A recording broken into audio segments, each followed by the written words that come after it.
merci d'être là, merci d'être ici. Je veux dire merci à Isabelle de m'avoir invité. Merci beaucoup de m'avoir invité, Isabelle. Alors, la première chose que j'aimerais vous dire, moi, c'est ceci, c'est que je ne suis pas un spécialiste de rien du tout. Ça marche? Moi, je n'ai pas étudié dans aucune logique quelconque. Je ne suis pas un spécialiste de rien. Je suis juste un peu un spécialiste de ma personne moi-même. Ça marche? Alors, je ne vous parlerai pas de scientifique, je ne vous parlerai pas de science, je vais vous parler de moi et comment moi j'ai passé à travers la vie tout simplement et en devenant un jeune homme. J'ai une famille, j'ai des enfants, je ne suis pas millionnaire, mais je vis bien, j'ai une business, ma business va bien, j'ai des hauts et des bas, pareil comme tout le monde. J'ai eu des problèmes avec ma business à un moment donné, mais j'ai réussi à passer à travers. Alors, je vais vous parler tout simplement de comment moi, je pense que j'ai réussi à passer à travers la vie, puis en étant aujourd'hui un homme toujours fragile, mais heureux. C'est bon pour tout le monde? Ça marche? Alors, moi, mes problèmes à moi sont simples. Moi, je suis dyslexique. Alors, pour ceux qui ne savent pas nécessairement c'est quoi la dyslexie, moi, j'écris à l'envers. Je ne suis pas un cas extrême, ni un cas facile. Je suis un peu entre les deux. Alors, pour moi, l'écriture, c'est vraiment difficile. La lecture, pour moi, c'est vraiment difficile. Et pourtant, aujourd'hui, je lis beaucoup. Ça marche? Je lis énormément. Je lis énormément en temps. Parce qu'en quantité, moi, je n'ai pas besoin de somnifères, du tout, du tout. Moi, j'ouvre un livre, je vais lire, puis je m'endors assez facilement parce que c'est un effort de lire un livre. Mais je lis beaucoup parce que ça me rapporte énormément. Et ça, je le dois un peu à ma famille, à mes parents, parce que voici ce qui m'est arrivé. Moi, chez nous, il y a beaucoup, beaucoup de livres dans ma famille. Et moi, je ne lisais pas, mais jamais je me faisais chicaner parce que je ne lisais pas. Je lisais beaucoup de bandes dessinées. Moi, Astérix, tu vois, j'ai encore la misère à le dire, des fois, Astérix, Tintin, je lisais des bandes dessinées, puis des petites bandes dessinées, puis des fois, je regardais juste les images, et jamais je me faisais chicaner chez nous, parce que je lisais juste des bandes dessinées. Puis par contre, ma famille, moi, ils lisaient beaucoup. Mais à un moment donné, mon père laisse un petit livre sur le bord de la table. Un petit livre, l'inspecteur Maigret. C'est un livre d'un gars qui fait des inspections, puis c'était une police dans le fond. Et puis je pogne le livre, puis j'en lis un petit bout. Et moi, je suis tout petit, là. Puis à un moment donné, je suis à la table, puis moi, à la table, je suis le plus jeune chez nous, fait que moi, je ne parle pas souvent à la table. Et il parle avec ma soeur ou avec mon autre soeur, puis moi, je ne parle pas beaucoup. Puis ici, j'ai pas grand-chose à dire. Puis à un moment donné, je dis « Hey, pa, j'ai lu l'inspecteur Maigret. » Et tout de suite, mon père a dit « Ouais, puis comment tu as trouvé ça? » Et j'ai eu une connexion avec mon père. Et à ce moment-là, j'ai compris que la lecture pouvait m'amener à avoir des connexions avec cet homme-là, avec qui c'était plus ou moins difficile. Fait que j'ai compris que lire, pour moi, c'était bon pour moi. C'est dur pour moi. C'est long pour moi. C'est ardu. Mais je lis des livres de 1000 pages aujourd'hui. Ça me prend du temps, mais je le fais pareil. Alors ça, c'est mon premier problème. Mon deuxième problème, moi, je suis un hyperactif. Turbo. Moi, faire ce que vous faites, impossible pour moi de faire ça. Rester assis plus que 5 minutes, pour moi, c'est impossible. Fait que s'il y en a qui sont comme moi, entre vous, si vous vous levez debout à un moment donné, puis je vous comprends. Moi, je suis ici en avant, puis je bouge. Ça marche ici? Et pour vous dire quel genre d'hyperactif je suis, alors moi, quand j'étais jeune, j'avais un chien qui s'appelait Vovof. Ça marche? C'était un caniche. Et moi, je restais dans une maison où il y avait des escaliers comme ça. Ça marche ici? Et quand j'arrivais à la maison, nous autres, on avait une grosse guenille. Et puis là, je regardais le chien avec la guenille de même. Et puis je regardais le chien, puis là, le chien pognait la guenille. Puis là, je partais, puis je montais les escaliers. Là, je montais juste en haut des escaliers, puis je redescendais sur mes fesses. Et je tirais le chien, comprends-tu? Et là, je remontais. Et puis là, je redescendais. Et puis je remontais, puis je redescendais. Et à un moment donné, le chien, je ne sais pas s'il y en a d'entre vous, il y avait des chiens, il était assis en bas de l'escalier. La langue à terre. Je ne sais pas, hein? Il y avait une affaire de langue. Puis il me regardait le chien en voulant dire « Je suis plus capable. » Puis là, moi, je regardais Vovof, je disais « Ah ouais, on continue, on joue encore, moi, j'ai de l'énergie. » Un jour, le chien était assis en bas des escaliers. Il m'a regardé, puis il est tombé sur le côté. Il a fait une crise de cœur. J'ai plus d'énergie que le chien. Je ne suis pas capable de ne pas bouger. Et il y en a qui pensent que ça passe avec les années. Moi, j'ai un autre chien que j'ai eu plus tard, il s'appelait Flanelle. Alors moi, je suis un homme plus âgé, et en tant qu'homme plus âgé, j'ai un chien. La majorité des hommes plus âgés, orgueilleux de leur personne, ils ont un chien, puis qu'est-ce qu'ils font? Ils vont dans le rond-point, right? Et ils regardent le chien, ils prennent la balle, ils disent au chien, va chercher la balle. Il lance la balle, le chien va chercher la balle. Et le maître est au bout ici, puis il dit au chien, rapporte. Right? Et le chien rapporte la balle. C'est comme ça que ça marche. Moi, je suis différent un peu. Moi, j'ai un chien, il s'appelle Flanelle, cote au bout. Je regarde le chien, on est dans le rond-point tous les deux. Et je regarde le chien. Et je lance la balle. Et on part tous les deux. Et puis c'est le premier qui attrape la balle. Et je ne vous mens pas, souvent, c'est moi qui la pogne avant elle. Parfois même, je laisse le chien gagner par dépit pour le chien. Parce que j'ai de la peine pour elle. Ça ne lâche pas. À un moment donné, Flanelle est décédée de sa belle mort. Et on n'avait plus de chien, ma femme et moi. Et à un moment donné, je m'ennuie un peu des chiens, puis c'est ça, fait que je décide de garder des chiens. Alors, il y a un de mes chums qui m'appelle, puis il me dit, Martin, il dit, je m'en vais en voyage, j'aimerais ça que tu gardes mon chien. J'ai dit, OK, pas de problème. Il dit, fais attention, c'est un jeune chien, il a plein d'énergie. C'est un Golden Doodle. Connaissez-vous ça, un Golden Doodle? Connaissez ça? C'est un Golden Retriever mélangé avec un caniche. Exactement, c'est un Golden Retriever mélangé avec un caniche. C'est une drôle de bébite. Mais il me dit, Martin, fais attention, il y a de l'énergie. J'ai dit, inquiète-toi pas. Je m'en vais dans le rond-point avec le chien. J'ai 55 ans. Je suis dans le rond-point avec le chien. Et je lance la balle, puis je pars après la balle. Je vous mens pas, je pogne la balle avant le chien. Le Golden Doodle, tout jeune, était dans le rond-point, à terre de même, en me regardant, en voulant dire « Ça se peut pas, je vais rester une semaine avec ce gars-là. » C'est dur pour mes parents jeunes. Mais maintenant, aujourd'hui, c'est vraiment bon, l'hyperactivité. C'est sharp au bout. Je suis encore plein d'énergie. Alors, j'ai deux autres petits problèmes. J'ai un autre problème, j'ai un problème dans l'espace. Moi, je ne sais pas où est-ce que je suis. Le nord, le sud, l'est, l'ouest, j'ai aucune espèce d'idée où est-ce que je suis. Je ne suis pas trop sûr où est-ce qu'est mon automobile en ce moment. Moi, vive les GPS. Moi, sans GPS, je suis perdu complètement. Et le GPS aussi a sauvé mon couple. Hein, parce que moi, comme je suis un homme, je suis toujours sûr que j'ai la bonne place. Mais dans le fond, je suis toujours un peu perdu. Right? Fait que je suis toujours un peu perdu. Et j'ai une autre difficulté aussi. Moi, je suis un énervé des sœurs, bécoteux et baveux. Ça veut dire quoi, ça? Moi, je suis un tâteux, ça marche-t-il? Et moi, j'ai des glandes salivaires qui produisent énormément. Fait que vous autres, vous êtes assez loin de moi, il n'y a pas de problème. Mais moi, quand je parle, j'ai énormément de salive. Chez le dentiste, ils sont obligés de mettre 2 ou 3 affaires pour avaler la salive, ça marche-t-il? Alors, pourquoi je vous dis ça? C'est parce que moi, j'ai été chanceux dans la vie. Moi, quand ma chienne est décédée, Flanelle, elle était bien fine, ma chienne, mais moi, j'ai eu des chiens toute ma vie, puis j'étais un peu tanné d'avoir des chiens, puis je me retrouve en voyage avec ma femme, et on décide de rester en voyage d'amoureux, parce que là, on n'a pas de chien. Moi, j'avais déjà commandé un autre chien, ça marche? Mais là, on n'a plus de chien, on reste en voyage d'amoureux, ma femme et moi. Au bout de 6 mois, ma femme m'a dit, « Martin, je désire un autre chien. » Savez-vous pourquoi? Moi, je suis un bécoteux, un colleux, puis un baveux. Alors, ça veut dire quoi? Moi, quand j'avais le chien, puis je manquais un peu d'amour et d'affection, moi, je jouais avec le chien, vous me suivez? Puis j'embrassais le chien, puis le chien m'embrassait, puis c'est ci, puis c'est ça, puis je suis un colleux. Plus de chien. Ma femme n'est plus capable.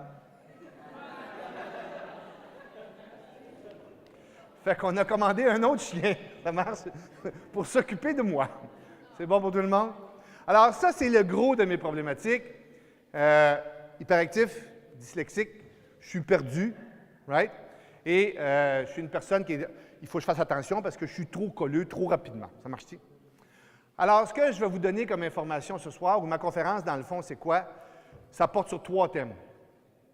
Moi, ce qui m'a sauvé la vie, c'est 3 choses. À mon avis, à moi, bien entendu, je ne suis pas un spécialiste. La première chose qui m'a sauvé la vie, c'est le regard d'amour que j'ai eu de mes parents, de mes professeurs et de certains patrons.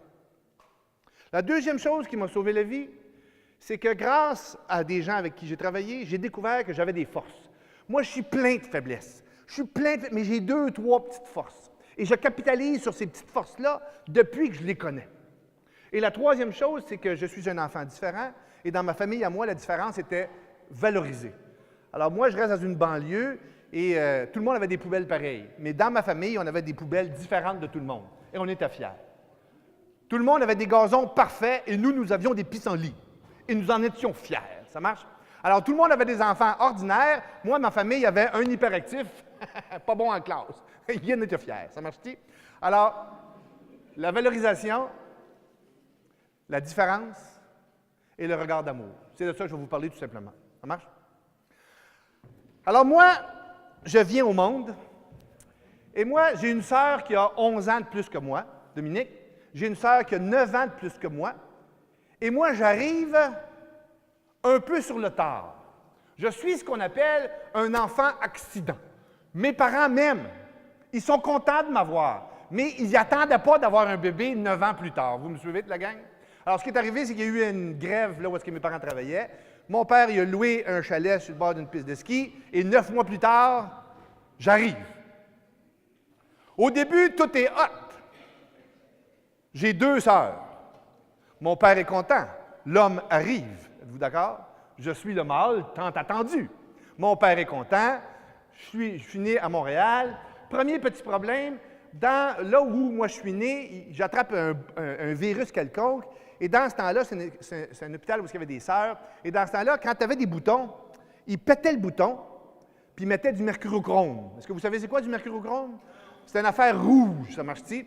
Alors, ils pètent le bouton, ils mettent du mercurochrome. Alors, moi, j'étais rouge mercurochrome. C'est la même chose qu'il y a comme dans les thermomètres. Ça marche? C'est la même affaire. Alors, j'étais rouge mercurochrome. J'avais perdu tout mon gras de bébé. J'étais vraiment pas très beau. Alors, les infirmières disent, tu dois retourner à la maison. Je retourne à la maison. Et mon père, moi, c'est un homme qui aime filmer. Alors, je reviens à la maison et voici ce que je vois sur les films de mon père. Mes 2 sœurs sont là et ils me promènent en carrosse. Puis ils vont voir leurs amis de filles, parce qu'eux autres sont contents d'avoir un petit bébé, un petit jouet, right? Alors, ils vont voir leurs amis de filles, puis ils disent à leurs amis de filles, « Regarde comme il est beau, mon petit frère. » Mais moi, je vois les yeux des amis de filles de mes sœurs qui regardent dans le carrosse, puis ils font, « Pas bien, bien. Rouge mercurochrome, c'est pas bien beau. » Mais par contre, je vois dans les yeux de mes sœurs qu'eux sont contents de m'avoir. Eux, ils m'aiment. Fait que la vie est belle. Et je grandis tranquillement, pas vite, puis tout est beau, la vie va bien, mon père joue avec moi, ça marche bien, je joue. J'arrive à maternelle. À maternelle, moi, j'ai pas de problème. Parce que la maternelle, dans mon temps, moi, on jouait une demi-journée de temps. Fait que moi, j'ai pas de problème à maternelle. Première année, j'ai pas trop de troubles non plus.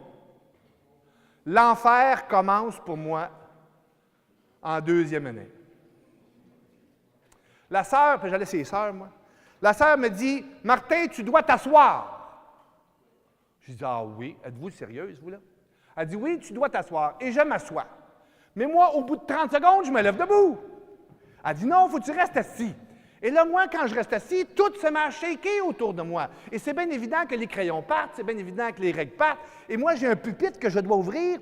Et tout le monde a des pupitres parfaitement propres. Moi, le mien, c'est le bordel. Moi, les feuilles dépassent de partout. Right? Après ça, il faut que je lise. Tu dois lire quelque chose. Puis là, j'arrive, puis là, moi, le P, le B, le D, le C, moi, je ne sais pas. La petite boule, la petite queue, je ne sais pas de quel bord ça va, le P, le B, le D. Moi, encore, hein? B, bédaine, D, derrière, right? C'est comme ça que je me retrouve. C'est aussi simple que ça. Ça marche pour moi. Mais quand j'étais petit, je ne savais pas, ce truc-là. Fait que là, tu essaies de lire, puis là, les autres, ils rient de toi un petit peu. Ça ne marche pas, la patente. Fait que là, je commence à être stressé, puis là, je reviens à la maison, je suis encore plus stressé. Alors, voici ce qui m'a sauvé la vie. Moi, dans ma famille à moi, ma mère, moi, elle nous a montré à se bercer. Hein? On sait bien que la pomme ne tombe pas loin du pommier. Alors, nous autres, on se berce beaucoup, puis d'avoir une berceuse chez nous, c'est très important. Tout le monde a choisi une berceuse, puis tout le monde a sa propre berceuse, puis je ne sais pas s'il y en a d'entre vous qui aiment ça se bercer. C'est comme un mouvement particulier. Et dans ma famille à moi, ma mère, moi, elle écrit et elle lit des revues. Elle a toutes les revues possibles et impossibles. Éco-Vedette, Psychologie Today, Psychologie demain, Psychologie dans le futur. Elle a toutes les revues possibles et impossibles. Ma mère est plus vieille, moi un peu. La seule revue qui ne rentre pas chez ma mère, c'est Le Bel Âge. Ça ne rentre pas chez nous, ça, right? Mais toutes les autres revues, ça rentre à la maison. Alors, ma mère, elle voit par mes commentaires que je suis intelligent. Moi, je suis un petit gars feeling. Moi, je suis capable d'être dans un groupe de personnes et je feel ce qui se passe. Je ne sais pas s'il y en a d'entre vous qui sont comme ça. Je feel tout ce qui se passe, toutes les émotions, je les ressens et je suis capable même de mettre des mots sur ces émotions-là facilement. Right? Je suis un gars feeling. Elle voit que je suis bright, mais ça ne marche pas à l'école. Fait qu'elle se met à lire des revues, puis à lire des revues, puis à lire des revues.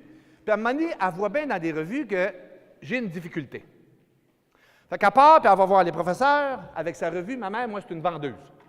Elle va voir les professeurs, puis elle dit au professeur, « Vous devriez lire ceci. Je pense que c'est notre Martin. » Et les professeurs lisent, puis en effet, c'était moi. J'étais un petit gars bright, mais par contre, je n'apprends pas de la même façon que tout le monde. Alors voici ce que les professeurs ont fait. Je ne sais pas si vous avez déjà joué au ballon chasseur. Moi, dans mon école à moi, le ballon chasseur, voici comment ça marche. Tous les élèves se mettent sur le bord d'un mur, comme ceci, right? Et là, généralement, tu as deux personnes qui sont les capitaines, right? Beau, blond, six-pack, tout parfait, right? Puis c'est eux qui choisissent. Puis ils commencent toujours par choisir les meilleurs en premier. Et toi, quand tu es un hyperactif, dyslexique, crotté, parce que je ne sais pas si vous le savez, un hyperactif, c'est toujours un peu crotté, right? Ça partage la moutarde avec le hot dog tout le temps. Parce que... C'est vrai! Alors, s'il y en a d'entre vous qui voyaient dans mon automobile tout à l'heure, moi, j'ai une chemise de spare. J'ai toujours une autre chemise, parce que j'ai toujours peur de me salir en quelque part, ça marche? Fait que tu es un hyperactif, tu ne sais pas lire, puis en plus, tu es crotté. Alors là, toi, tu es là, puis tu attends. Mais là, tu ne te fais pas choisir en premier. Fait que là, à chaque fois qu'ils choisissent quelqu'un, mais pas toi, tu souffres un petit peu. On est-tu d'accord avec ça? Puis tu souffres, puis tu n'es pas choisi. Puis tu as de la peine. Les sœurs, à un moment donné, me disent, « Martin, tu vas organiser une partie de ballon chasseur. » Je dis, « Pas sérieuse? » Ils disent, « Oui, tu vas organiser ça. » Et là, c'est moi qui est devant tout ce monde-là. C'est moi qui choisis. Alors, je pourrais prendre occasion de ça pour être un peu méchant, mais c'est le contraire. Moi, je suis feeling. Je me suis rendu compte que les feelings, ça peut être dur émotionnellement, mais ça peut être bon. Alors, voici ce que j'ai fait. À la place de prendre les meilleurs en premier, j'ai pris des moins bons en premier. Les moins bons ne seront pas meilleurs, mais ils vont donner leur 150 %. Vous me suivez-vous? Parce qu'eux autres, ils sont pris avant. Ils ne sont pas habitués à ça. Ils disent « Christ, the Christ, je vais faire mon possible ». Ils ne seront pas meilleurs, mais ils vont donner leur maximum. Pendant 4 ans, j'ai organisé des parties de ballon chasseur partout à travers notre commission scolaire. Parce que ça marchait. Tu ne peux pas avoir rien que des meilleurs. Ça en prend de toutes sortes. Puis on les mettait ensemble, puis on travaillait ensemble pour faire des parties de ballon chasseur. Puis c'est moi qui organisais ça. Le crotté. J'ai découvert à ce moment-là que j'avais une force extraordinaire. Je suis un gars feeling, et quand tu es capable d'organiser tes feelings, tu peux t'en servir pour faire travailler les gens ensemble. Je vous le dis, je n'ai pas beaucoup de force. Je n'ai 2, 3, that's it, that's all. Mais je travaille rien qu'avec ceux-là. Ensuite de ça, voici ce qui m'arrive. J'ai grandi tranquillement pas vite, et moi, j'ai 2 sœurs plus grandes que moi, vous le savez. Et moi, je suis en amour avec ces 2 femmes-là. C'est les femmes de ma vie. Ils sont extraordinaires. Là, je suis rendu fin 3e année. Et ma sœur Dominique, nous autres, chez nous, il y avait un escalier qui montait, là, avec le chien. Puis là, tu tournais de bord, puis il y avait un salon juste là, avec un sofa. Ça marche? Et là, moi, je monte les escaliers, je vire de bord, et ma sœur Dominique n'est pas seule. Il y a un mâle autre que moi à côté d'elle. Il n'y en est pas question. Alors moi, je pars, puis je m'en vais m'asseoir entre le mâle puis ma sœur. Et là, à un moment donné, ma sœur, elle n'en peut plus, puis elle dit « Maman, viens chercher Martin. » Et ma mère vient me chercher, elle me descend en bas, et puis là, moi, je suis en bas, mais là, moi, j'en peux plus. Fait que dès que ma mère me lâche, je remonte en haut, et je vais me rasseoir entre ma sœur puis le chum. « Maman, viens me chercher. » Jamais je n'ai perdu le regard d'amour de ma sœur Dominique. Jamais. Elle était découragée. Mais la meilleure, c'est ma sœur Isabelle. À un moment donné, je monte des escaliers, je tourne le coin, et ma sœur est assise à côté d'un gars, et je me rappelle de son nom. Il s'appelait Joe Lavigne. Joe Lavigne. Et lui n'était pas assis à côté de ma sœur. Il était assis très proche de ma sœur. Et ça ne faisait pas mon affaire. Alors moi, je pars, et je m'en vais m'asseoir sur le gars. Poum! Et moi, je suis bécoteux, baveux. Et moi, je l'embrasse, puis j'y mets toute ma salive. Aling. Et voici ce que ma sœur a dit. Ma sœur a dit à Joe Lavigne, elle a dit « Joe, si tu veux moi, tu dois passer à travers Martin. C'est-tu de l'amour, ça, oui ou non? Hein? C'est de l'amour. Il m'aime, ce monde-là, right? Donc, tu développes une force personnelle parce que je me sens aimé par tous ces gens-là, right? Il m'arrive une autre chose un peu plus particulière. Ma mère, moi et mes parents, ils ont fait des affaires, puis j'ai ça de dire ça comme ça, mais ça a été la vérité. Il a fallu qu'on aille en Europe. Ça marche? Il a fallu qu'on aille en Europe et il a fallu que j'y aille. Fallait que j'y aille. Je ne sais pas si vous le savez, aller en Europe en avion, il y a 25 ans de ça, il y a plus que ça, il y a 40 ans de ça, mais ça prenait 8 heures. 8 heures assis.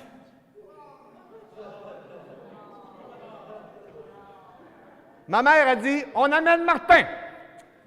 Parfait. Au début, tout est beau. Je me lève, je me promène dans l'avion, je vais chercher des peanuts, je donne des becs à tout le monde me trouve cute. Mais à un moment donné, il n'y a plus personne qui veut me voir dans l'avion. À un moment donné, les hôtesses viennent voir ma mère et elles disent, « Madame Bertrand, on n'est plus capable, personne de votre fils. » J'ai fini le voyage, ma mère était assise sur moi. Elle était assise sur moi, à l'envers comme ça.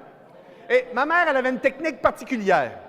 Ma mère, elle s'assoyait sur moi de main, puis elle me regardait, puis elle me disait, « Martin, plus personne n'est capable de t'endurer, mais je t'aime. » Elle finissait toujours par « mais je t'aime ». Fait qu'à un moment donné, ma mère, elle a eu des problèmes de poumons. Et nous autres, on était dans un magasin qui s'appelait Eaton, puis on vendait des jonquilles pour ramasser des gens, pour des sous pour la recherche sur le poumon. Et elle m'amène, bien entendu. Et moi, je suis dans le magasin général, puis moi, je suis tannant, puis je bouge partout, puis moi, je veux checker voir qu'est-ce qu'il y a en dessous des robes des mannequins, voir ça a l'air de quoi en dessous de ça, comprends-tu? Et puis là, j'ai fait tout tomber les robes de mannequins, puis là, les vendeuses, ils n'en peuvent plus, puis ils viennent voir ma mère, puis ils me disent, « Madame Bertrand, on n'est plus capable d'endurer votre fils. » Et ma mère a pété les plombs. Elle n'aime pas ça que je dis ça, mais c'est la vérité, et mes sœurs étaient là. À un moment donné, elle m'a regardé, ma mère avait une grosse sacoche, puis elle m'a regardé comme ça, elle a dit, « Martin, elle dit, plus personne n'est capable de t'endurer. » Puis elle a pris sa sacoche, puis elle a fait « POW! » Elle m'a fessé avec sa sacoche. Puis elle m'a fessé 2 fois. Elle dit « Plus personne! POW! » Puis après ça, elle me regarde, puis elle dit « Mais je t'aime, Martin! »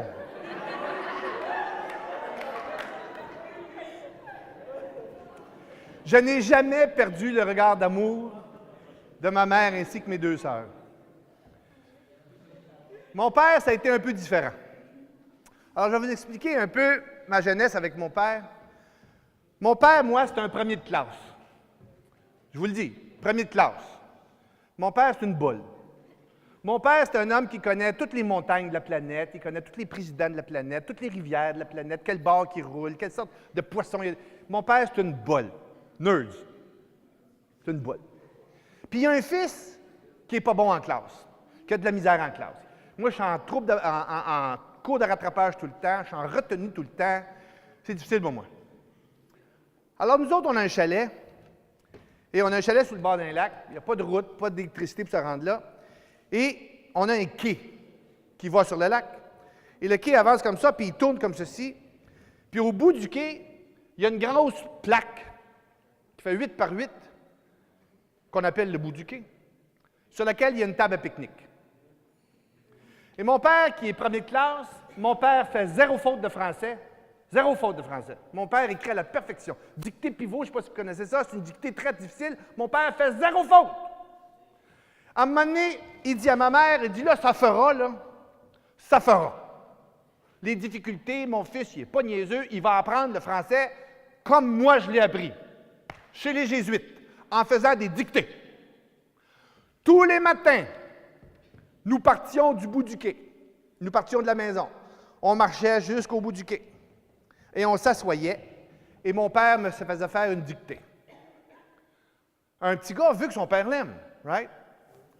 Fait que là, je suis là, puis mon père fait une dictée. Je voudrais que tu sois meilleur en virgule, dictée, point. Puis là, il me disait, puis, moi, je disais, pas, je suis encore à je. Puis là, mon père était découragé, comprends-tu? Puis là, après ça, j'écrivais. Puis là, il voyait bien que c'était slow. Puis là, à un moment donné, il disait, voyons, Martin, ça n'a pas de bon sens. Là, il m'expliquait. Il m'expliquait la grammaire. Les si n'aiment pas les raies. Mais où est donc Carnignard? Si je suis traumatisé. Aujourd'hui encore, on me donne des trucs de grammaire. Moi, ça rentre ici. Ça passe par-dessus ici. Puis ça sort là. Traumatisé. Vive les ordinateurs. Mon premier correcteur, hein? Moi, je ne sais pas si vous avez ça, Antidote. Moi, j'ai Antidote Turbo plus, Extra plus. J'achète tout. Parce que moi, c'est trop drôle. Les premiers correcteurs, mes ordinateurs étaient full de rouge puis de vert. Bon. Alors, mon père me fait faire ces dictées-là. Et à un moment donné, je regarde les yeux de mon père. Et je ne vois plus les yeux d'amour envers son fils. Mon père est découragé. Mon père aurait voulu que je sois Justin Trudeau, right? Premier ministre. Mon père aurait voulu que je sois premier ministre. Mais pauvre lui, il y avait un petit gars qui avait de la misère à l'école. Et là, je vois dans ses yeux qu'il est découragé puis il ne fera jamais rien de bon avec son fils. Et moi, je me mets à bégayer. Je me mets à bégayer. Moi, je suis un petit gars qui ne bégaye pas d'habitude. Mais là, je suis tellement nerveux, ça ne marche tellement pas mes affaires, je me mets à bégayer. Et là, ça ne marche plus. Alors, ma mère, qu'est-ce qu'elle fait quand j'ai un petit gars qui bégaye? Elle part, puis elle s'en va dans ses revues, comprends-tu? Puis elle check les revues, puis elle essaye de comprendre comment ça se fait que je me mets à bégayer. Et là a commencé pour moi une série d'aides psychologiques. Je ne vous mens pas, dans ce temps-là, c'était pas comme aujourd'hui, c'était pas mal plus long puis bien compliqué. J'ai passé des heures et des heures et des heures, couché sur le dos, couché sur le ventre, toutes sortes d'affaires des yeux, pour finalement avoir le diagnostic de dyslexie. Moi, le diagnostic m'a dit que je n'étais pas niaiseux, que j'avais juste une problématique. Et voici ce que mon père a fait. Moi, je suis un skieur alpin. Ça marche? Mes parents, moi, ce n'est pas des lifteux. Ce n'est pas des gens qui donnent des lifts, ils ne font pas ça. Alors moi, je reste centre-ville de Montréal. C'est bon pour tout le monde? Mon père me donne 21 $. Je suis en 4e année. Donc, j'ai 10 ans. Mon père me donne 21 $. Je mets le cadran à 5 heures le matin. Moi, je reste dans une petite chambre minuscule. Mon père est cheapette un peu, fait qu'il baisse la température dans la maison la nuit. Et je me lève à 5 heures le matin. Il faut que je m'habille en stock de ski alpin. Je descends. Moi, je reste dans le milieu d'une côte. Je descends la côte au grand complet. Là, il faut que je prenne un autobus qui s'appelle l'autobus 24, jusqu'à une station de métro. Là, j'ai mes skis, mes bottines, je suis en 10e année.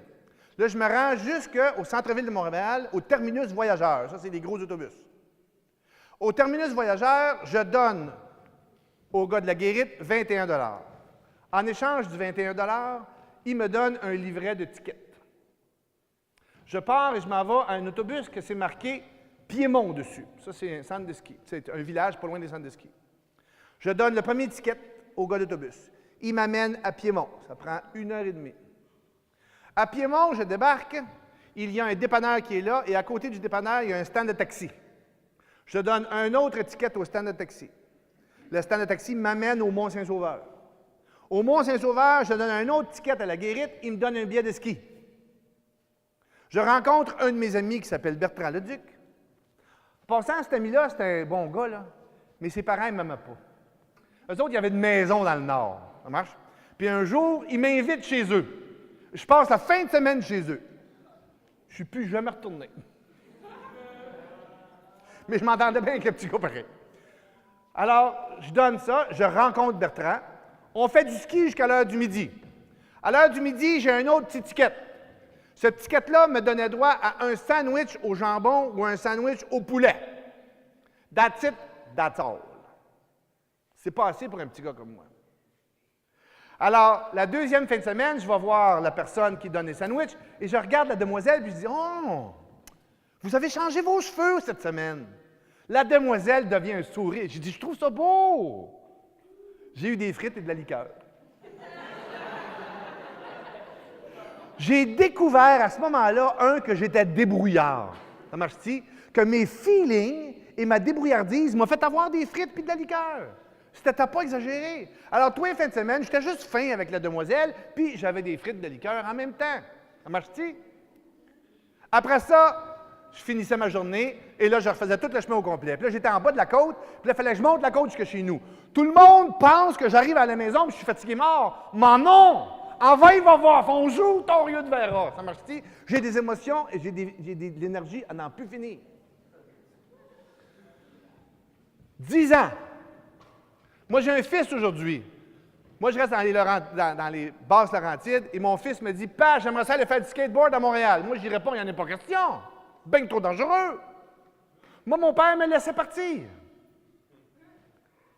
Ou ben non, il était à Cocombe. Ou ben non, il savait ce qu'il faisait. Moi, je suis débrouillard. Moi, je suis feeling et je suis débrouillard. J'ai appris ça en faisant ça. Ma mère, elle a décidé d'organiser des parties pour moi.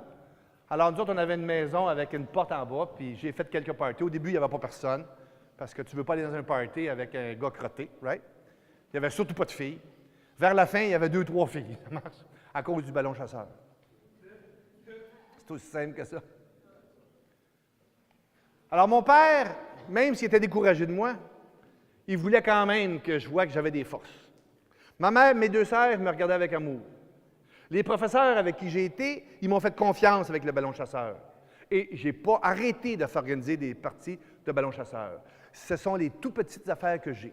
J'ai réussi à passer mon primaire de cette façon-là. Bien entendu, ma mère arrivait souvent avec une revue expliquant au professeur qui j'étais. Secondaire arrive. Mon père, lui, il est allé dans une école qui s'appelle Jean de Brébeuf. C'est une école pour boler à Montréal. Moi, je ne veux pas aller là. Mais je veux faire plaisir à mon père. Fait que j'ai dit, OK, je vais aller passer les examens d'admission. Et j'arrive. C'est drôle, ça. Et j'arrive aux examens d'admission. Et il y a un des professeurs de mon père qui est là. Et qui dit, justement, on vous attendait, mon jeune Martin. Et il avait les bulletins de mon père. Et vous savez, je ne sais pas comment ils sont vos parents, vous, mais ils ont tendance à exagérer un peu.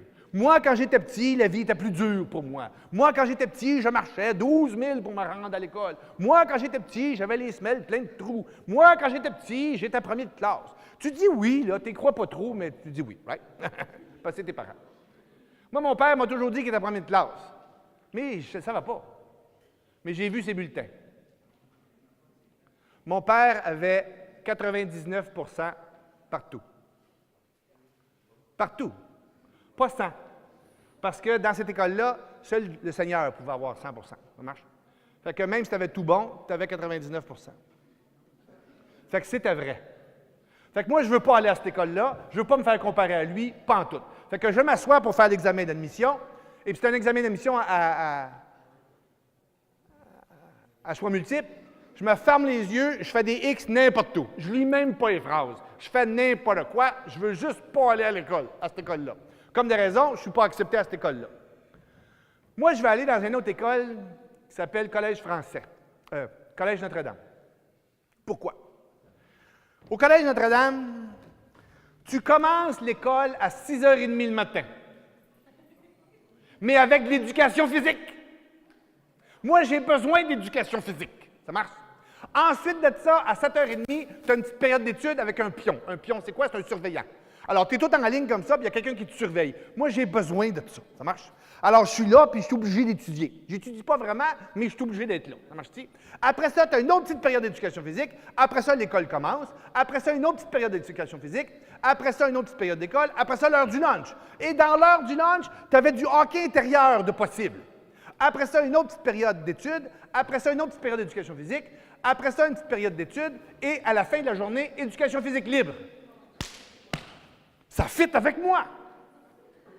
Moi, je sais que si je fais beaucoup d'éducation physique, je suis capable de rester assis un peu plus longtemps. Alors, je passe l'examen d'admission et je coule. Je ne suis pas bon en classe. Je vous le dis, moi, j'ai 0 puis 36 % régulièrement. Ça ne marche pas, ça ne passe pas. Fait que là, ma mère va voir Frère Smith, le directeur, ça ne marche pas, il dit « Votre fils pas assez fort ». Alors moi, je décide d'aller voir le Frère Smith moi-même. Je décide de partir puis d'aller voir le directeur. D'après vous, est-ce que je suis capable d'aller voir le directeur si je n'ai pas le regard d'amour de mes parents, si je n'ai pas la petite force du ballon chasseur, si je n'ai pas la confiance du ski alpin? Êtes-vous d'accord avec moi? J'y vais pas, mais j'ai ça juste ici. Et je m'en vais voir le directeur, puis je dis au directeur, voulez-vous que je vous parle de moi? Et je sors mon diagnostic, puis j'y explique pourquoi moi je vais aller à cette école-là, à cause du sport. Fait qu'il dit, OK Martin, pas de problème. Je te donne une deuxième chance. Tu repasses les examens d'admission au mois de septembre, puis si tu passes, je te prends. Fait que je dis OK, j'ai réussi, je reviens à la maison, je dis ça à ma mère se met sur le téléphone, cours de rattrapage. Moi, je ne sais pas si vous le savez, j'ai 56 ans et j'ai encore des cours de rattrapage aujourd'hui. Je ne suis qu'en cours de rattrapage tout le temps. Cours de rattrapage à Montréal, c'est chez les Sœurs Grises. Je ne sais pas si ça vous dit quelque chose, c'est une maison de sœurs. Je ne sais pas s'il y en a d'entre vous qui ont déjà rentré dans une maison de sœurs. Mais une maison de sœurs, ça a un tapis et un plancher en bois. Parfaitement ciré. Tu me vois venir. Je rentre dans la maison de sœurs pour mon premier cours de rattrapage et je vois le tapis, pas le tapis, mais le plancher parfaitement ciré. Et la sœur au bout me regarde et elle dit, Martin, elle dit, t'as le goût, hein? J'ai dit oui. Elle dit, vas-y, il y a des pantoufles en Fentex juste à côté. J'enfile les pantoufles en Fentex et je pars. Et je glisse et j'arrive dans ses bras et elle me dit, bienvenue Martin, puis elle me donne un bec. Amen. Alors voici la technique de cette sœur-là. Nous faisions 15 minutes d'études, 15 minutes de Fentex. Et elle me donnait des petits bonbons aux patates. Je ne sais pas s'il y en a qui connaissent ça, c'est des petits bonbons ronds aux patates, là. Moi, encore aujourd'hui, quand je sens des bonbons aux patates, le poil me lève ses bras. Ça marche? C'est super bon. Je passe l'été là. Mes chums me disent, Martin, qu'est-ce que tu t'en vas faire? Je m'en vais prendre des cours de rattrapage.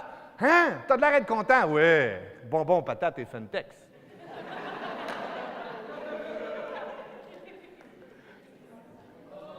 Ma femme, quand elle a vu quelque chose, elle me donne une pantoufle en Fentex puis des bonbons aux patates. Elle a tout.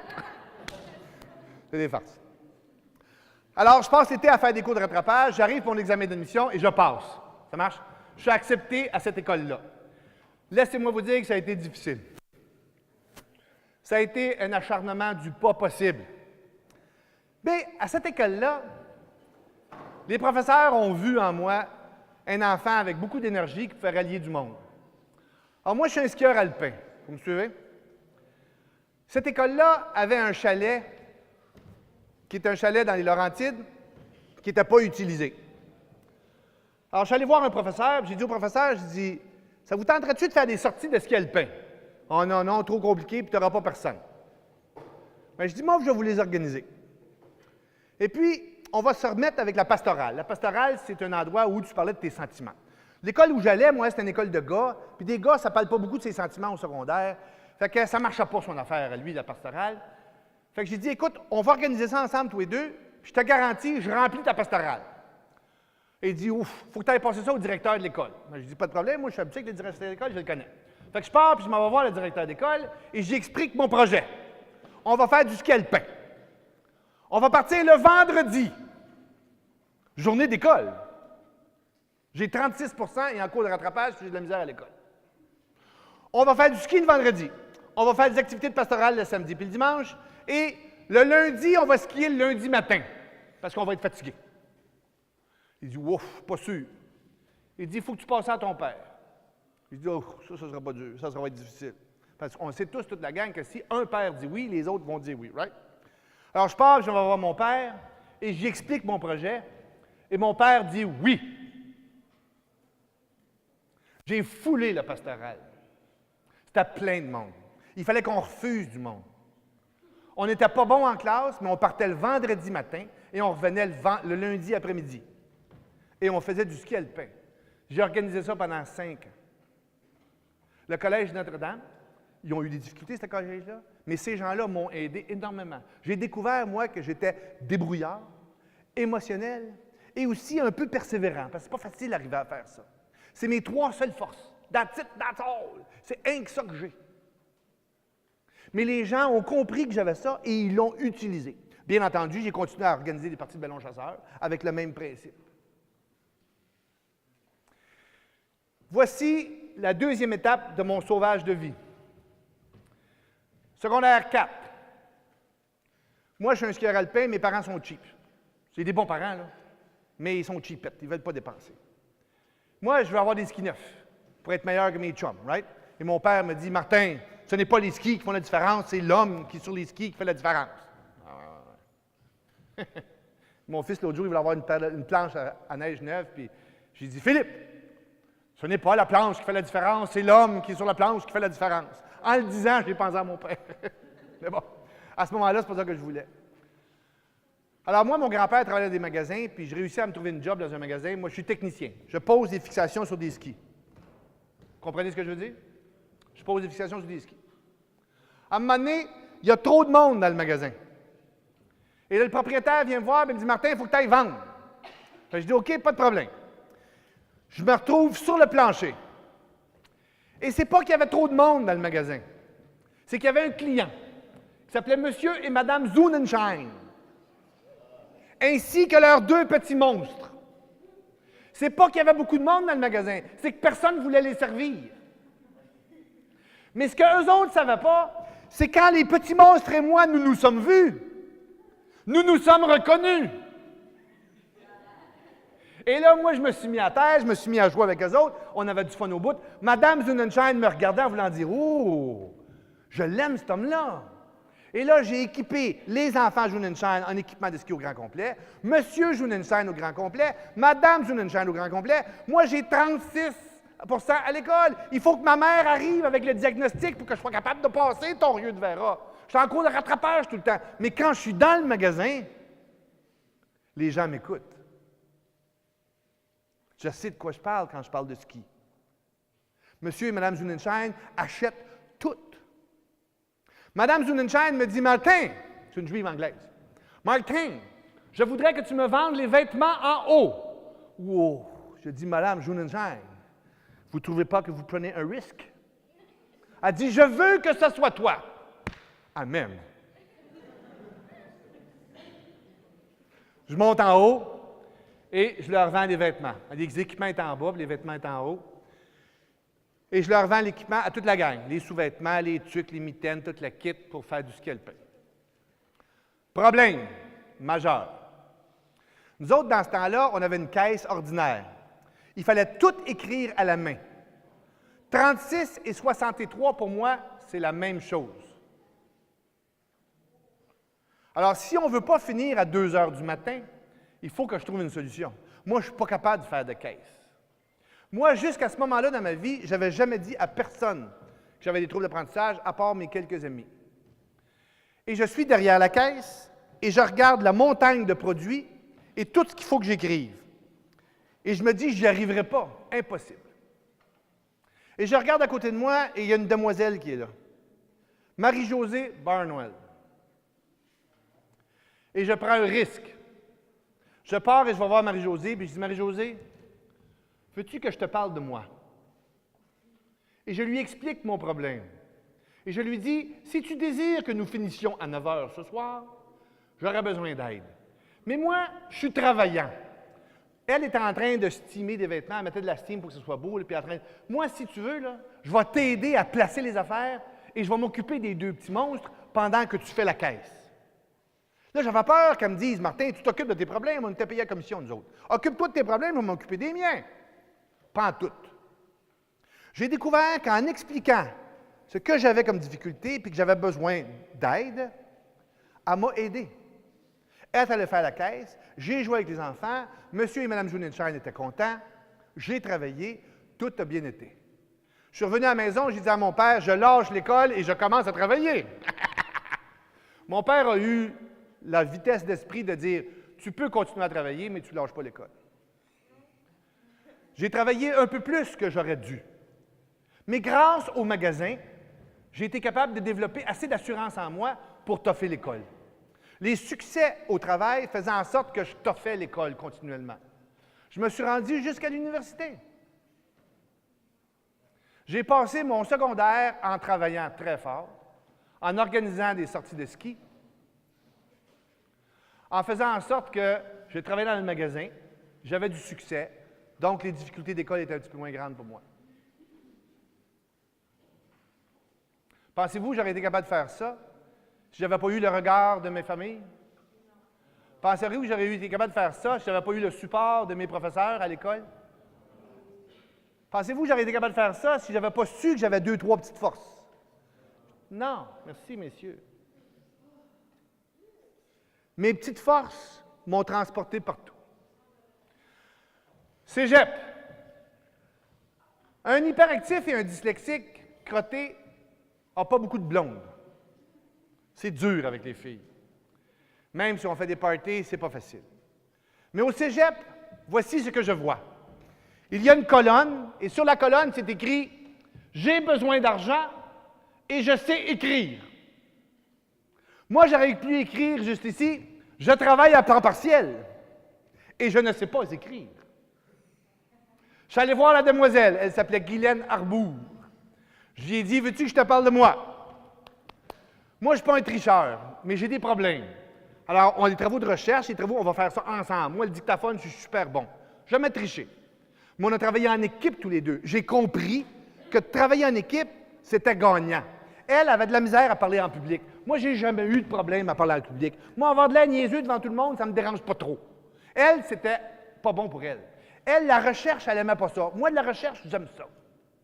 Alors, on a travaillé en équipe tous les deux et j'ai réussi à passer mon cégep. J'ai eu 100% dans ma vie. 1. Mathématiques. J'avais un professeur, il s'appelait M. Ben Sussan. Il m'a pris entre ses mains, puis il dit « Martin, tu vas réussir les mathématiques. » C'était un Libanais. Je ne sais pas si vous connaissez le thé libanais. Le thé libanais, c'est un thé très, très fort. C'est pire que des Monsters. C'est plus fort. Et il me servait ça, puis il me faisait boire ça. Moi, je suis un hyperactif. À un moment donné, j'étais de même dans ses cours, comprends-tu? Mais il m'a entrepris et j'ai eu 100%. Mathématiques. À l'école où j'allais, il y avait une cafétéria et un téléphone. J'ai pris le téléphone, j'ai appelé mon père et je suis parti à pleurer. Et moi, quand je pleure, ça coule pas comme ça. Moi, quand je pleure, ça pisse de même. Et ça pissait sur le monde. Parce que j'étais trop d'émotions, mon premier et mon seul 100% de ma vie. À force de travail avec cet homme-là qui m'a donné un coup de main. Mais ça a fait que je me suis dit, si je suis capable d'avoir 100%-là, je suis capable d'aller à l'université. À l'université, je voulais faire commerce, ils ne m'ont pas accepté, je n'étais pas assez fort. Ils m'ont accepté en marketing. Marketing acceptait n'importe qui à ce moment-là. Ça marche? Alors, ils m'ont accepté en marketing. Problème de marketing. 3 cours de comptabilité.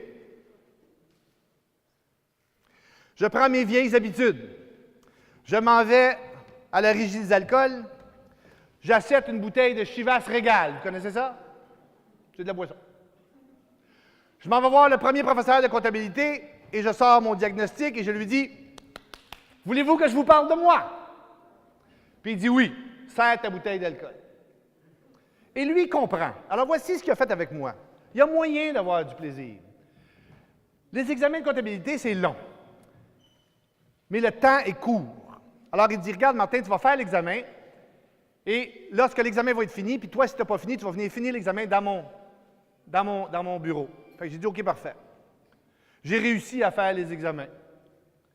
Le 3e professeur de comptabilité, je suis allé le voir, puis j'ai dit « Voulez-vous que je vous parle de moi? » Lui, il a dit non. Et il a bien fait. Parce que moi, je me suis rendu compte à ce moment-là que j'ai passé toute ma vie ses fesses. Hein? Ma mère arrivait à l'école et elle disait « Voulez-vous que je vous parle de mon fils? » Au travail, je disais « Voulez-vous que je vous parle de moi? Hein? Voulez-vous que je vous parle de moi? » J'ai toujours passé ses fesses. Lui, ce professeur-là, il a dit non. Fait que je n'ai pas mon degré à l'université. Je ne l'ai pas, mon diplôme. Mais moi, ma chance a été celle-ci. Moi, je suis un skieur alpin, puis j'ai enseigné le ski, puis j'ai travaillé dans un magasin de ski pendant des années. Et j'ai fait beaucoup de travaux de recherche pour la compagnie Salomon. Vous connaissez les compagnies Salomon? Vous ne connaissez pas Salomon? C'est une compagnie de ski alpin et de snowboard et de vêtements. Moi, je veux travailler pour eux. Alors, je pars et j'obtiens un rendez-vous avec le gérant des ventes de la compagnie Salomon. Écoutez-moi bien. J'arrive pour mon rendez-vous. La secrétaire me dit, « Ah, Martin, parfait. Ah, Robert n'est pas arrivé. Le gérant des ventes n'est pas arrivé pour mon rendez-vous. » Là, elle me dit, Martin, elle dit, « Il y a un arbre qui est là, puis l'arbre est tombé. J'aimerais ça que tu prennes l'arbre et tu le tiennes pendant que je vais aller chercher quelque chose pour le réparer. » Fait que je dis, « OK, pas de problème. » Fait que moi, je tiens l'arbre. Et Brigitte ne revient pas. Mais je tiens l'arbre. Et là, il y a des gens qui passent, qui me connaissent. Puis qui disent, « Martin, qu'est-ce que tu fais là? » Bon, j'attends Robert, le gérant des ventes. Mais là, tu fais quoi? Je tiens l'arbre. Et Brigitte ne revient pas, mais moi, je reste là. J'attends.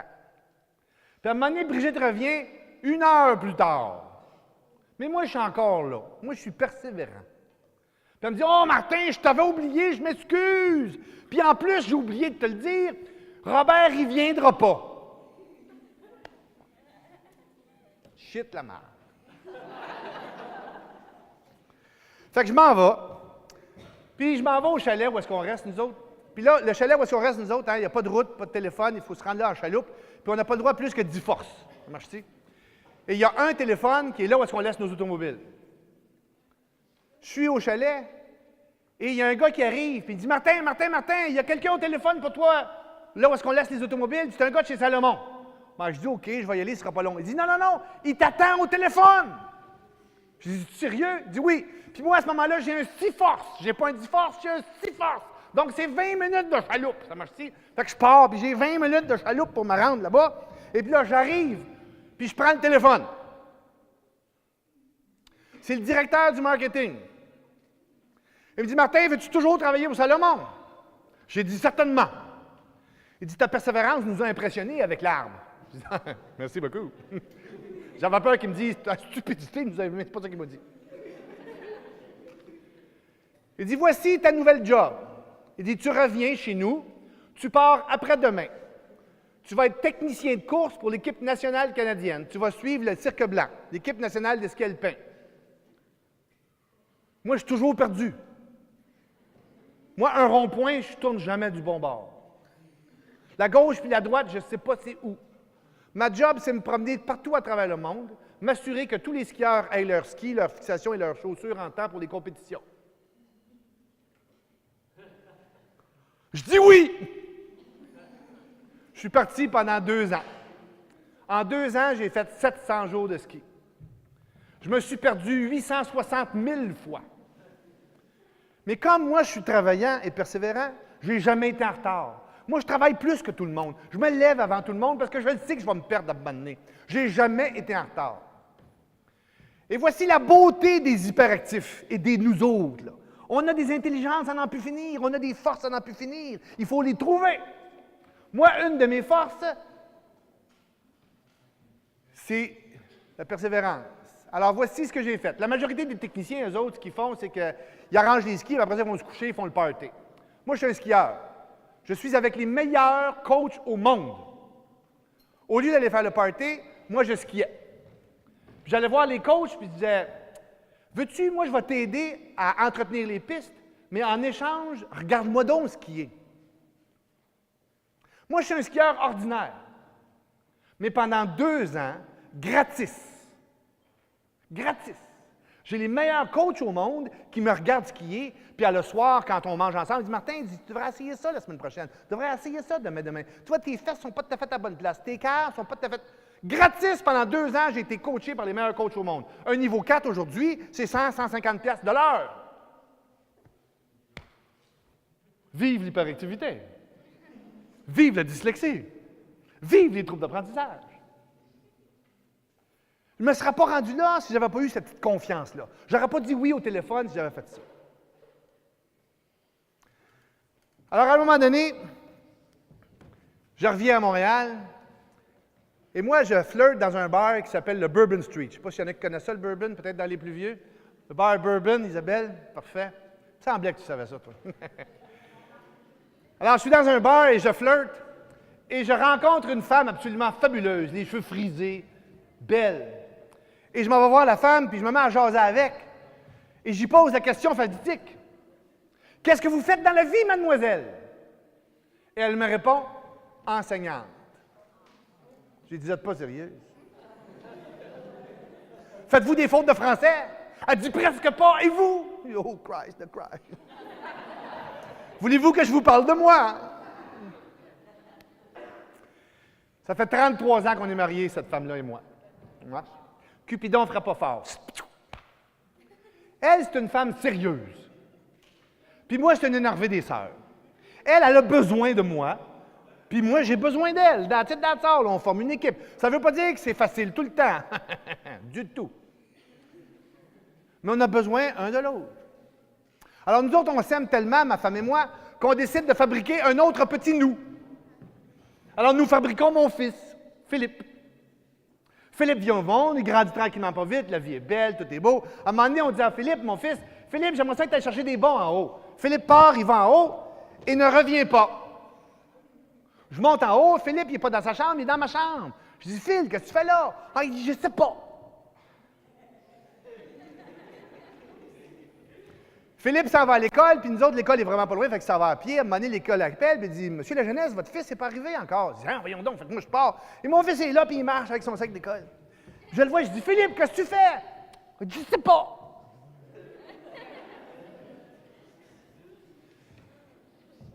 Philippe, ça va faire la natation. Il revient, plus de costume de bain. Où est-ce qu'il est? Je ne sais pas. J'achète un saut de ski flambant neuf. Flambant neuf, il s'en va dans une affaire de ski alpin, il revient en bobette et en sous-vêtements. Où est-ce qu'il est ton saut? Je ne sais pas. Des mitaines d'hiver. Moi, j'achète des mitaines cheapettes. À 2,5 piastres de la mitaine, mais je n'achète 24. Il est épaisse, c'est pas grave, j'en donne un autre. Relation d'aide. Diagnostic TDAH sévère. Mon fils, il n'est pas sur la même planète que nous autres. Il est toujours perdu. Il n'est pas là. Pas capable de jaser avec, il est toujours debout. J'y parle, puis il part. Phil, il s'était rendu. Oh, excuse, pas. Il a tout perdu dans sa vie. À 16 ans, il voulait conduire. Mon char.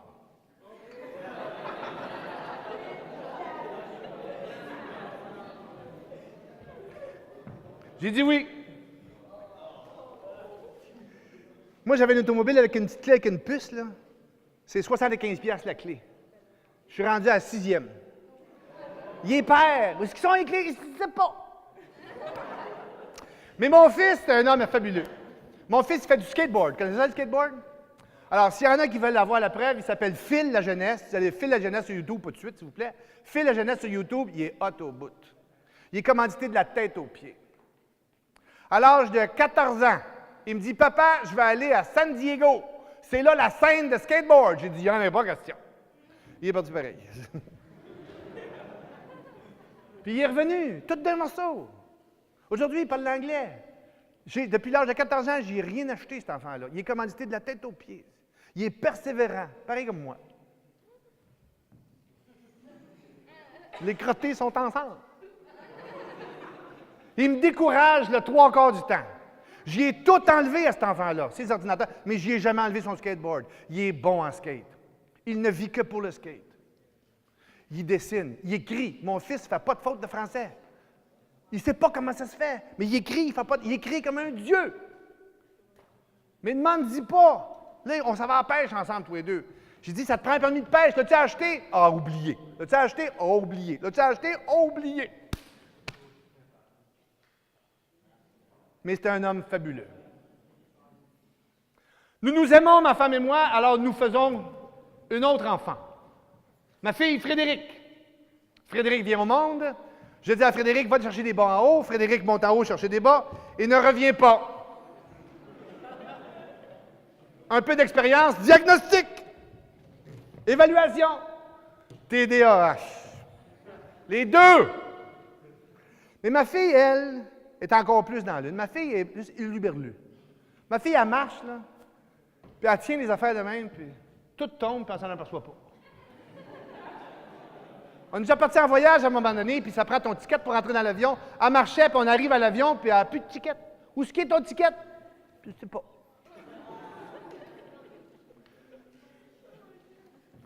Ma fille, par contre, tu lui donnes un tableau noir comme ça, là, elle part à un bout juste là, Puis elle te remplit ça au grand complet, sans lever le doigt.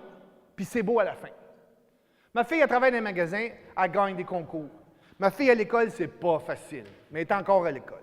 Puis elle est bonne, puis elle continue. Elle a des forces, ma fille. On essaie de focusser sur ces forces-là. Mon gars aussi. Maintenant, ma femme. Vous savez, les professeurs, des fois, ils ont des parties de professeurs, puis les conjoints sont invités là. Alors moi, je suis invité à un des parties à un moment donné, puis là, il y a un des conjoints, un confrère de travail de ma femme qui vient me voir et dit « Hey, il dit Martin, il dit ta femme, il dit, elle est perdue en tabarouette, toi. » J'ai dit « Comment ça? » Elle dit « Ben oui, elle dit, on va au l'affaire pour faire des photocopies, elle oublie tout là, puis... » Mes 2 enfants, puis moi, on s'en doute. Ma femme, c'est une organisée qui fait semblant. Ça craque de partout, ces affaires. Parce que souvent, moi, elle m'appelle, puis elle me dit « Martin, elle dit, j'ai oublié mon lunch. » J'amène son lunch. Elle m'appelle, puis elle dit « J'ai oublié mes lunettes. » J'amène ses lunettes. Elle est perdue, ma femme. Mais elle fait tellement attention qu'elle se contrôle. Elle est tendue aussi. Alors, on a un dyslexique hyperactif, 2 TDAH, puis un je ne sais pas quoi, mais heavy-duty. Fait que chez nous, la famille, pour utiliser un terme français, c'est fucké un peu des fois. Alors, voici ce qu'on fait, nous autres, pour s'en sortir. Nous autres, on a une table de salle à manger. Il y a mon fils puis moi d'un bord, ma femme puis ma fille de l'autre bord. Et régulièrement, on s'assoit tous les 4 ensemble, puis on se parle de nos forces. On se dit qu'est-ce qu'on a comme force. On a toutes des forces. On se parle de chacun de nos forces. Après ça, on se dit qu'on s'aime. On se regarde puis on se dit qu'on s'aime. Puis on se regarde puis on se dit qu'on est différent, mais que c'est correct d'être différent. Moi, c'est ça qui m'a sauvé la vie. Le fait de savoir qu'il y a des gens qui m'aiment. Le fait de savoir que j'ai 3 petites forces. Je n'ai pas beaucoup, je n'ai 3. Et c'est là-dessus que je roule depuis tout le temps. Le fait de savoir que être différent, ce n'est pas effrayant. Il faut trouver sa place. Les forces, le regard et la différence. Merci beaucoup.